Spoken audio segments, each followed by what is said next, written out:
मान रे साला सब घर काय करते रे खाई ले कपर छिलवा घप साले गोड़ो पर लागी तू ये चुपौआ उठा के गणवा में ईटा से ठोक देती ए तो चिपो लगे गोर काय धैले बारे रे हटाओ ता से ना तो हम तो फोड़िए दे हाय देख। अरे बाप रे बाप रुक साला हम तो ऐसे मरबो के माथा तो फाड़ जतो।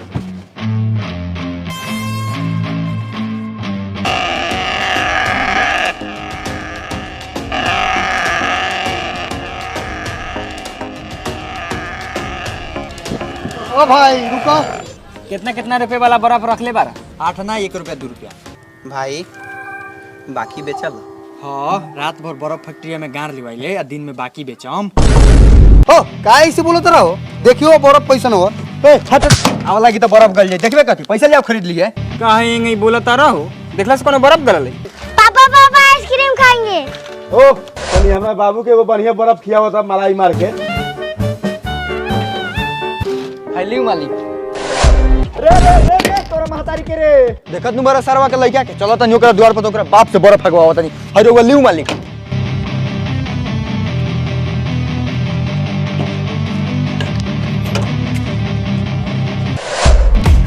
ओ बहादुर बैठा बाहर निकला आ साथ में अपन दोगला लइका के बाहर निकाला आज बर्फ ना तो हम ही है। ए कुत्ता लगा क्या चलाता है रे तेरा मुंह में कौन बतला हुआ मुंह में तो हम मुतम तोरा सांड लेका बेटा के बर्फ छीन के भागल बा सरवा पैसा देता भला आदमी खानी न तो ठीक ना होई। कारे साला बर्फ छीन के भगल आइयो। हाँ खाए के मन गइल तो छीन के भगनी आइया 1 रुपया दे दहू। छोड़ साला ए धर पर बर्फ आ जो यहां से हमरा के माधर चोद समझाता रहा झूठा बर्फ ले हम पैसा लगा चुपचाप ले के बता लो तो ये झाट उखाड़ के 1 रुपया ना मिली। लो साला लीचा भाग साला यहां से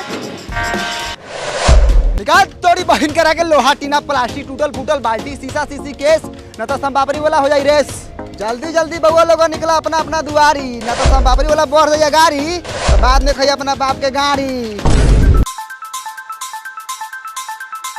ओ भाई ललटेन के शीशा लो ला लेवे ला तो सब चीज ले होता नहीं कदी के ले बड़े हट हट। ओ भाई हाय कैसे आवा तन कलाओ तो भाई बिना पूछ ले का तू ले रे साला पैसा पहले साला मोरे का रे हराम में मांगे हुआ का। अरे बाप साला ताकत अजमावता रुक साला फड़ियाई बे ओ भाई ओ किने में चाल में झगड़ा करे आइल बा हैं झगड़ा करे आल बनी करबे सरवा। हां तो उतर कर ले बच के ना जेबे गौवा से हमरा। हां तो कहिए ले हम साला हिम्मत कर ले के बानी। ओ भाइयों चलो हमर द्वार पर बहुत ले कचरा बा घर में। साला हम कचरा उठाने वाला लगता है रे मतारी की बेटा। ओ मर्दी इतना टेढ़ी हाथ काहे बारो हो कचरा के मतलब लोहा लक्कड़ डिब्बा डुबी बा चल कितना आऊ बहुत बा। हां चल ओ भाई हो केस ले वाला हां ली ले तो रोका लेके आओ तानी आओ लेके आ गारू कौन भागा जाता नहीं। ओ सन पापड़ी वाला कथी लेवा तारा सब चीज हम कुछ लेके आवत नहीं भगिया मत। आओ निकाल लो हटिना प्लास्टिक टूटल फूटल बाल्टी शीशा शीशी केस। चली चली चाची बहनी माई जल्दी केस लेके आइए लोहो लक्कर। ओ टेंशन पापी दा लइका के हमरा कितना के अगर लइका के दे दा लइका हो रहा था कथी केतना पूछले बड़ा लइका साले हर के मर रही तो फ्री में ठेके दे हला ये ना बताओ तो लड़का हमार ताकते रह गेल डाले आगल बार सागल बिया ते गांव में टॉप दीबो गोल काट ले अब। क्या भाई गुस्से में लग रहे हो सब ठीक है ना। नहीं पैसे की तंगी चल रही है जिसके वजह से घर में झगड़े हो रहे हैं। काश कोई ऐसा तरीका होता कि बिजनेस करते करते मैं साइड से कुछ कमा पाता। यार ये तो सिंपल है तू OctaFX ट्रेडिंग ऐप से कमा ना। इस modern and fast charging world में ये तेरा second source of income generate करने में हेल्प करेगा। ये क्या है और मैं कैसे कर सकता हूँ? OctaFX CFD ब्रोकर बन गया है मतलब इसका एक्सेस बस फॉरेक्स मार्केट तक नहीं बल्कि डिफरेंट इंडिसेस मेटल्स ऑयल गोल्ड तक भी है। OctaFX को रिसेंटली द बेस्ट फॉरेक्स ब्रोकर इंडिया 2022 का अवार्ड भी मिला है। पर मेरे को ट्रेडिंग के बारे में कुछ नहीं पता, मैं कैसे सीख पाऊंगा? ट्रेडिंग स्टार्ट करने से पहले OctaFX प्रोवाइड करता है सारा important educational course, webinar 24/7 support, Telegram channel और एक डेमो अकाउंट। तुम्हें जैसे सीखना है सीख सकते हो, स्टार्ट कर सकते हो सिर्फ 3000 रुपए से और फिर अपने प्रॉफिट को डायरेक्टली विड्रॉ कर सकते हैं अपने bank card, bank account, crypto wallet ETC में। तो मैं स्टार्ट कैसे करूँ? Download OctaFX new app, description में दिए गए लिंक को फॉलो करके अर्न करो एक्स्ट्रा इनकम। यूज करें मेरा प्रोमो कोड मिराज, उससे आपको मिलेगा 5000 USD अपने डेमो अकाउंट में। ए भाई ये जल्दी घर में से लौड़ा लकर निकाल यार, तोरा गांव में फ्री में खाला मुंह और ले लोग। ओ रुका, कैसे किलो लेबा तारा? 12 रुपए। रहेगा ना बिकाई। ए भाई ये 13 रुपए देबा। ना ना ना ना ना 14। 15 रुपए लेबा। ले आओ साला, ले आओ, 1 रुपया घटिया लगी।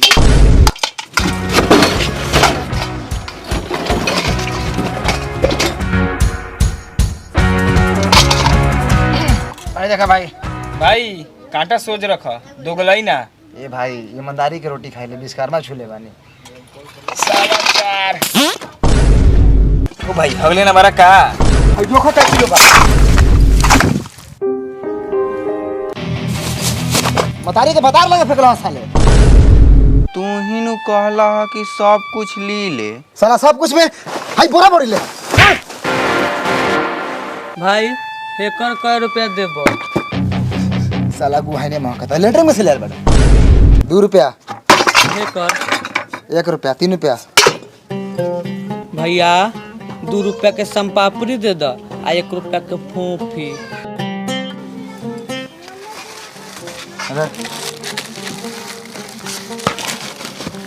इसनु ले उतर ले। खोजनी है ना मिलक, जाए तनी फिर से खोजे।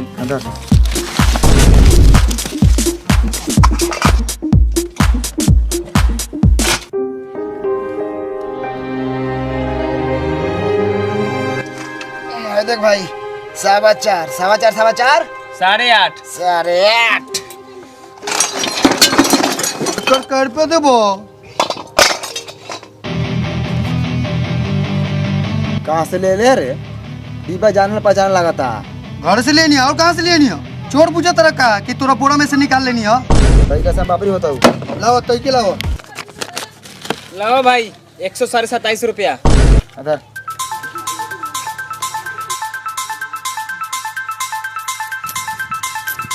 अदर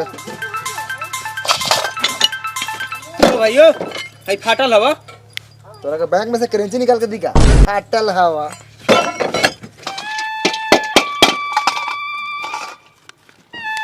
ओ भाई भगिया मत, हम और कुछ लेके आइले। चल चल चल चल चल। निकाल लो हटीना प्लास्टिक टूटा फूटा बाल्टी सीसी बोतल। अरे आओ लड़का से छूट के सब बाबरी खोल लूट के। चाची कौन बड़े?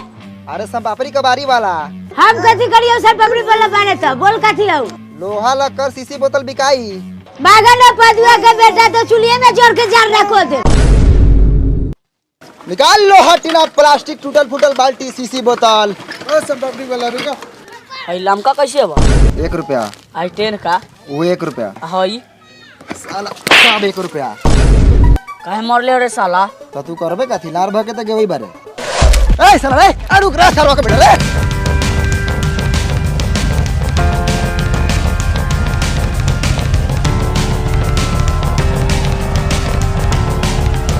साला पूरा फोफी के सतुआ क देल। लेकिन लेके भागे थे। एकरे के बेचा मझिया के भाव में। आई बाप ये तो साला करिया का पूरा संतापी लूट के भाग गए। महतारी के निकाल लो हटीना प्लास्टिक टूटल फूटल बाल्टी। एक कबाड़ी वाले, फोफी वाले, संपापड़ी वाले, तोरी बहिन करा के लइका सारा चला की बुझे त निकाला खारा बारा। खाली साइकिलवा के भीरी आ जाओ, ओकरा बाद मारम फाटा से माथा पर आ फाड़िए दे। ए संपापड़ी वाला है एने आओ। जी भाई जी बोलल जाओ। लइका सब पे काहे खिसियाल बारो हो? लइका से कुछ कहला खसे का? कइला खा हे मर दे। ई साला गांव में बड़ी दोगला दोगला लइका बा। एगो साला फोफी नोच के भागल है, एगो संपापड़ी लूट के भागल है। संपापड़ी लूट के भागल? कौन लइका रखो? लइका के चेहरा याद बा? चेहरा भगवान त सर्व का ऐसन देले बारन कि आग के साथ साथ दिलों में बस जाई। आ कलर तो साला पूरा करिया भुचेंग लंगटे उघारे। आ लोल तो साला गिदर के लोल लेकिन पूरा उल्टल। आ थुथुन पूरा सुअर लेकिन निकलल बा साला के। हां ऐसा लइका बा हमरा गांव में। अच्छा कथी लेवो तर? सब चीज। अच्छा लेके आओ तनी। ओ सब कुछ करने तो सारी ब्लाउज मत ले आइहा। माधर चोद वाला सोच रखा था गांव के लोग। समझदार बानी मर्दे, माधर चोद नहीं खी। हाय देखा भाई, हम की सबसे महंगा सामान लेके आयल बनी। हाय देखा केस। कितने रुपए ले बताओ? तू हुंडे हुंडी बोला ना, कै रुपया देबा? 11 रुपया, ना 12 रुपया, हाँ, 12.5 ना हो ना बेचम, सोच 10 रुपया देबो बोलो। जोरे तोड़ी बहन के साफे लड़ चटाहे बासरवा। चल देने 10 रुपया, 12-13 लड़का बारे सरे है। हाँ भाई केस ला सम पापड़ी दो। बेसी केस बा बेसी सम पापड़ी दी हो।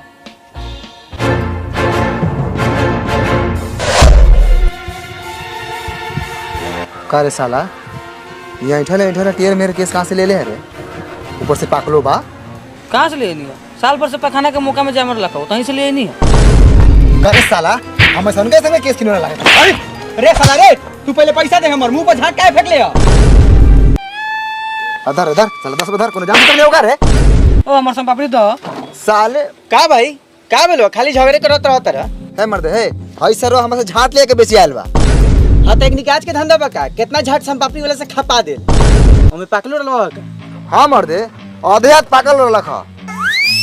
ओ मर्दे, तोरा कहूं घरे रखे के हो, कहीं चला दी हो। साले पैसा है कि गाड़ी के बीच में घुसा के चला दे हम आए। हाँ तो ना चलेबो तो हमर झाट वापस करो, हम दूसरा से चला ले हम।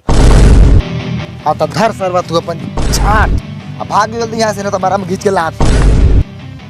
ओ भाई ओ झमेला छोड़ा, बताओ है कर पे देबो। 75 किस्म के रख ले बरा, 3 रुपया मिलता हुआ। ला 3 रुपया ला, ले जो कचरा हटा। ओ भाई एकर फोपी देबो। करे साला, अले खाली हाथ है, एक बैग हाथ में डिब्बा कहाँ से आवे रे? कहाँ से लेनी है? घर से लेनी है, चुतर में कस के। चुत्तर में खोस के ले आवे। तन का तो गोलाई कम कर। ज्यादा मत बतिया, फोपी आओ फोपी। चलो इधर निकल। एगो देबो। हाँ तक 50 दियो का रे, चल निकल।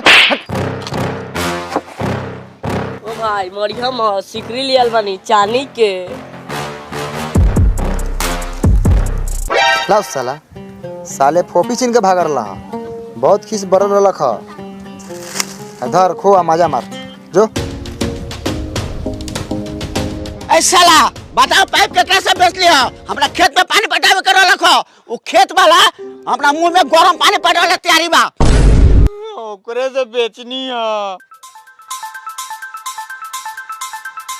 का रे साला, तू कबाड़ की न तारे के लोग के संपत्ति की न तारे? कबारो के नेता नहीं, संपत्तियों के नेता नहीं। रहू अपन गारो बेचम नु तो गानो की लेम, फोपी सम पापड़ी देख। किनबे सरवा तू? किन लेम, हो तो राव का बाव का। कितना पैसा देबे बउओ? बुढ़ारी में 200 कोनो काम होता ना होई। भाग मर दे, बुढ़ाल टंकी ना खोरबावा। बेटवा से पूछे तैयार हवा, एक छेनी 20 रुपया। पापा अपना लेकिन हमरा बारे में सोचबो मत करियो। यहाँ पाइप लेवे अइला कि पाइप देवे अइला? हो हमर 10 रुपया ले भाई, पाइप ले जा, गोबर की जल छोड़ देल बानी। सरवा रख ले हमर पाइप, ऐसा ही पाइप हमर लिखबा है, दो को फोफी लाओ। अरे चल बेटा चल। सरवा सब के सब घाटे लगावत से।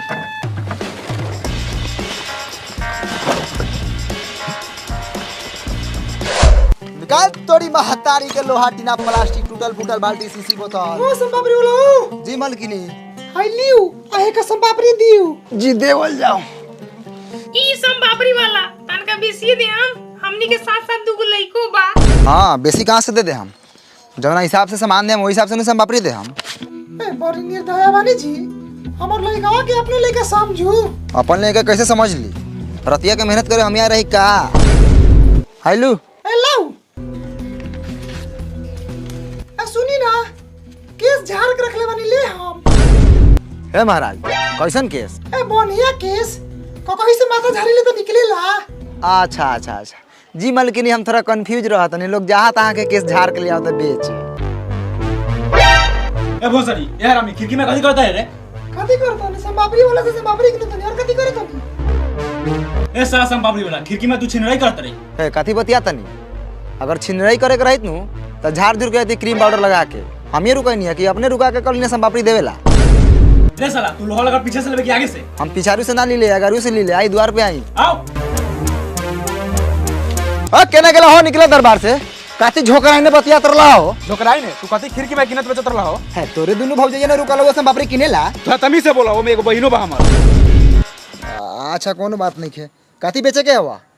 लोहा कौना भाव में लेवत रहा? चल सरवा सिकरी बेचबे तो हम किनहो लखा मुंह में लाम धासी। कर सरवा एकरा से सिकरी बेच ले हो।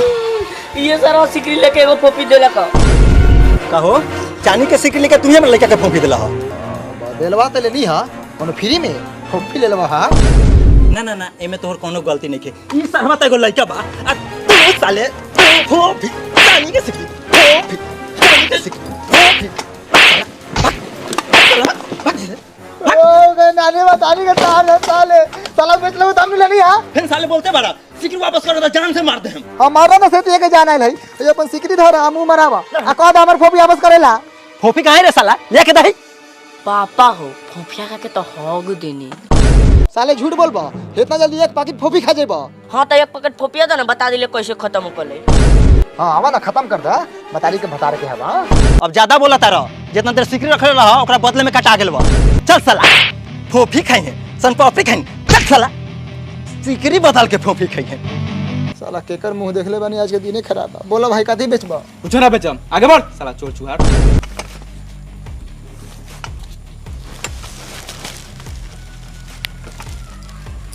नमस्कार, आप देख रहे हैं 24 टीवी जंक्शन। मैं हूं आपके साथ कैफी। इस वक्त की सबसे बड़ी खबर उत्तर बिहार से आ रही है, जहां पे बच्चा चोरों की दहशत से ग्रामीण क्षेत्रों में सनसनीखेज है। आपको बताते चले कि कई जगहों पे ऐसा देखा गया है कि बच्चे को स्कूल भेजने से ग्रामीण डर रहे हैं, क्योंकि बच्चा चोरी कर किडनी निकाल लिया जाता है। कुछ चोरों की पहचान हुआ है जिस निम्न प्रकार है। आपको बताते चले कि चोर जो है इस प्रकार के भेष में आ रहे हैं, जैसे कि संपापड़ी वाले, कबाड़ वाले, बर्फ वाले, पापा हो वाले बिहार से हथियार निकाल के रखे के होई सरवा से बड़ा फेरी वाला घूमता किडनी निकाल लिया जा रहा है। तो आपको बता दें कि ऐसे लोगों से आपको रहना है सतर्क, और जो है लगातार हमारे अपडेट्स को देखते रहना है, ताकि हम आपको एक एक खबर आप तक पहुंचाते रहे। बन रहिए हमारे साथ और देखते रहिए 24 टीवी जंक्शन। देखा भाई लोगन, खाली कहूँ दर्जन लड़का पैदा कैला से ना होई, लड़का के देखभाल भी करे के होई। ठीके कहा तारा करलूट भाई, गांव में बहुत लड़का चोर घूमता, कतना गांव टोला से लड़का उठ गए।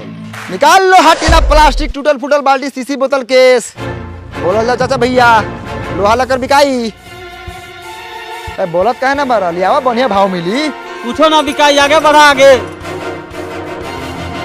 इस वही में के हौरे है। ठीक कहा तारा करलूट भाई, ये सब साला के एगो ग्रुप बा, भेष बदल के आवता, कभी शाम पापड़ी तो कभी बर्फ तो कभी कपड़ा। हाँ, अब तो भिखारियों का बिक देवल ठीक नहीं के। निकाल लो हटिना प्लास्टिक, टूटल फूटल बाल्टी, सीसी बोतल, केस। ये कुछ नहीं के विषय वाला, आगे बढ़ा के। बिहान से ही टोलवा में टपिया मत, ना तो सोटहारी सोट कर रख ले बनी सोटहारी। कहेंगे सर ऐसा बोला तारे, ये लोग के डर से रोजी रोटी फ्री बंद कर दे हम।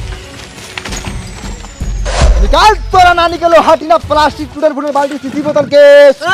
आगे बढ़ा आगे, इन्हें कोनो चारा ना चली, सारा लोग होशियार हो गइल बा। का बबुआ संपापड़ी फोपी लेबा? साला लइका पर टकता, साले लइका पर टकला नु तो आंखें में छेड़ दे हम। ओए साला, छेड़े के नहीं खे, लइके पर ताके वाला के आंख में भला मार देवे के बाद। भाग रे सरवा, काला तक बोलै के परे कि आंख में छेड़बे भाला मरबे। निकाल लो उड़ा लो तो लोहा प्लास्टिक टीना। भौओ कोनो सरवा फेरी वाला के ना छोड़े के बा। हां पापा चाचा साले के मर्द मर्द अदमुआ कर दो जाई। चाचा हो, उस साला वो कपड़ा वाला आवता। ए कपड़ा वाला रोक रोक, कपड़ा ना बेचबे। जाए दे भौओ, जाए दे, भाग के सरवा। चाचा हो, वो खसी बकरी किने वाला आवता। रे खसी बकरी वाला रे, एगो बकरी बेचे के बा, रुक ना। ए साला कोनो रुकते नहीं खे। निकाल तोरी मौसी के लोहा टीना प्लास्टिक, टूटल फूटल बाल्टी, सीसी बोतल, केस। अरे ई तो उगे सन पापड़ी वाला बा, साला हमरा से बोरा ना ले ले रखो। हां, इस सरवा हमरो घाट ना ले ले रखो। अच्छा जगह का बड़ सा तोनी के मौसी का बात मानो। ओकर सरवा के ए संभव रुक। रे साला तू सही से बताओ, अभी तक ले तू कएगो लड़का के चोरैले बारे? तोर घर कहां रे सरवा? घर मोतीपुर जिला मुजफ्फरपुर। साले मोतीपुर से लड़का चोरैले सही बन जाले बारे रे। अभी तक ले केगो लेके किरी करले बारे रे? साला किने निकाल के कहां बेचलिस रे? बता कौन डॉक्टर से बेचल तो साले तोर के नहीं निकाल ले। ई साला ऐसे ना बताई, गार मार साला के, हम अभी पुलिस बोला होता नहीं। हाले हाले पट खोल करे। ए जा जा जा, गान ना जान मारे के बा, हम पुलिस बोला होता नहीं। मार साला, मार साला के, कोई मार दिए मर जाएगी।